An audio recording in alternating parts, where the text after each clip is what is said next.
I always fix the things on the surface. If I couldn't read and write, I learned to read and write. I would always fix these things on the surface level. And so whenever something hard would like raise its ugly head, I didn't have any kind of tools to handle it. I'm like, man, I thought I fixed this already, man. But no, I didn't go deep into the dungeon of my soul to say, okay, what is making you a quitter? What is making you a weak man?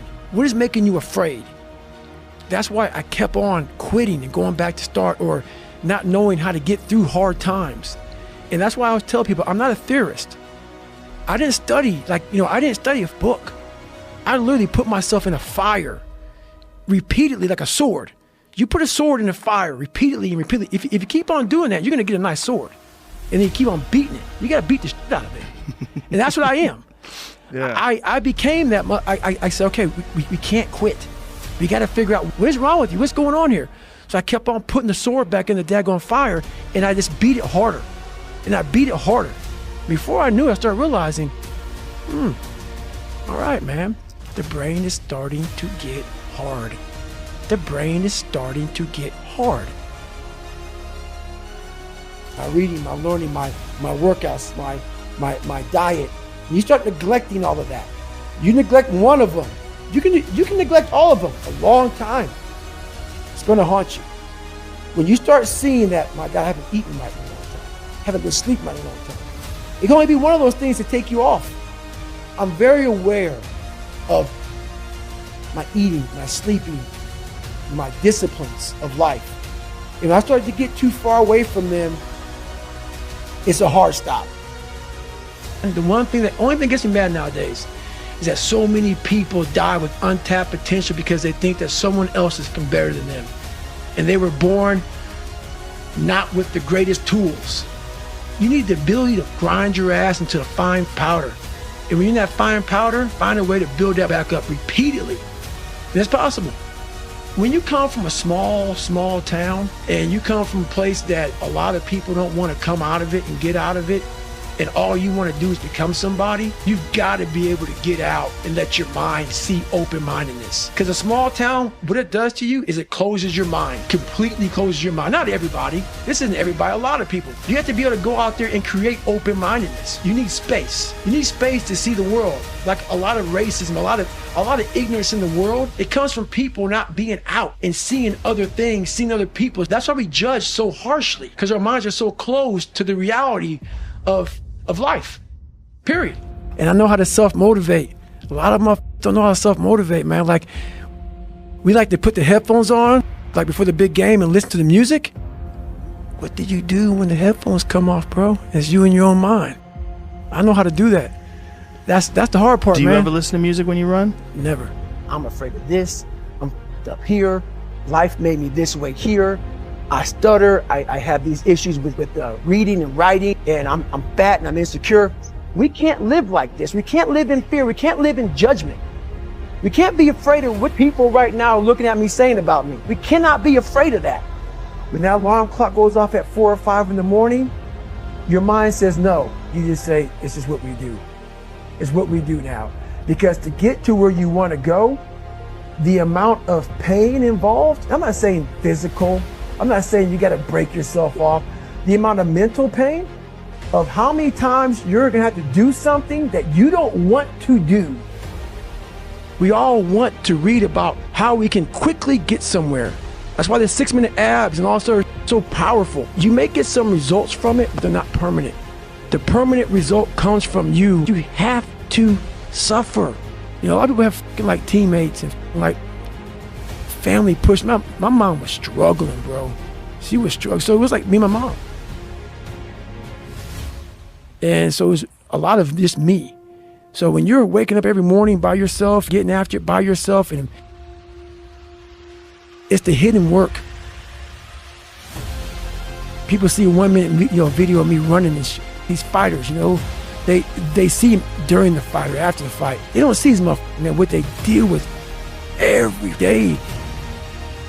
I'm not good enough. I'm not good enough. I shouldn't be here. I shouldn't be here. Because every day, even though they're the best in the world, that little mother 7 or 8 years old is still in there saying, oh man, you don't have something. Man, we're not good enough. You shouldn't be here.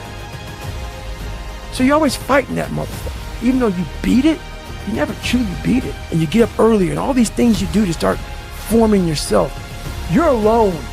You're alone. You may have a shrink you're going to, you may have a best friend you're going to, but there's 24 hours in the day where you're alone in this brain. And your brain is talking to you in all kinds of ways. And it wants to control you and pull you in these different pockets. If you can't control your own brain and your brain controls you, you're I have this haunting voice in the back of my head. A lot of us have it. We just ignore it. And it was there for years. So I knew in the back of my mind that I could pull off this whatever I wanted. I knew I could. I knew that, but I was afraid of the work because I wasn't gifted with brains. I wasn't gifted with God-given talent as far as like athleticism. So I knew to get to where I had to go, to be on the same playing field as these men, to even try out for this program, I knew the work was going to be something that I didn't want to even attack. So I would just put it off. It haunted me. That's what I realized for myself was I wanted that comfort zone that everybody looks for, that pat on the back. They don't want to hear all the bad. They want to hear everything that they're doing right. And I realized that's what kept me in this world. That's what kept me in this world of not accomplishing anything. What I did was I became that big, bad, nasty that you don't want to walk into at nighttime. I became the roughest critic in the world on myself. And that's what changed me. I literally saw myself in the mirror. I saw the truth versus saying, my dad did this to me from beating me. My life did this to me. My broken foundation did this to me. I took that and said, you know what? Well, some people may help this happen, but now I have to own this. When you quit, your mind does this. Once you say, I'm not going to quit, this is the 40%. When you quit, your mind says, we're done. So it doesn't expand. There's no expansion when you quit. When you say, this sucks, I'm drowning, I'm miserable, I'm suffering, I'm broken, but I'm not going anywhere. What happens to your mind is it does this. It says, he's not leaving. So we gotta expand. We gotta grow. We gotta figure this thing out. So then these compartments in your brain start to work. They have to work. And then you start to engage parts of your mind that you never engaged before. But you can't engage it by sitting back in these nice chairs, drinking this nice water, talking to you, talking about what I want to do. So that's where the 40% thing comes in. It comes in when you're in suffer mode and you say, I'm not going to quit. You're forcing your brain now to operate on a level it's not used to, but then it becomes used to it. In times of need, even the hardest person forgets how badass they are. So I've been through a lot in my life. When you're going through a hard time right now, you forget all the hard time you endured. So the cookie jar is a reminder that, I can get through this hard time right now, but you gotta take a second or two to reach into the mental cookie jar. You gotta open up and say, okay, man, I was in 3 hell weeks and I got through 2 of them. I was in Ranger School. I saw these beatings. My mom's soon-to-be husband got murdered. I saw a little kid's head get run over. All these things I endured alone. I have to remind myself of the strength and the power that I have, that it's in me. It's just a reminder of how badass you are in hard times, because we just forget that bad time consumes our mind and we forget who we are.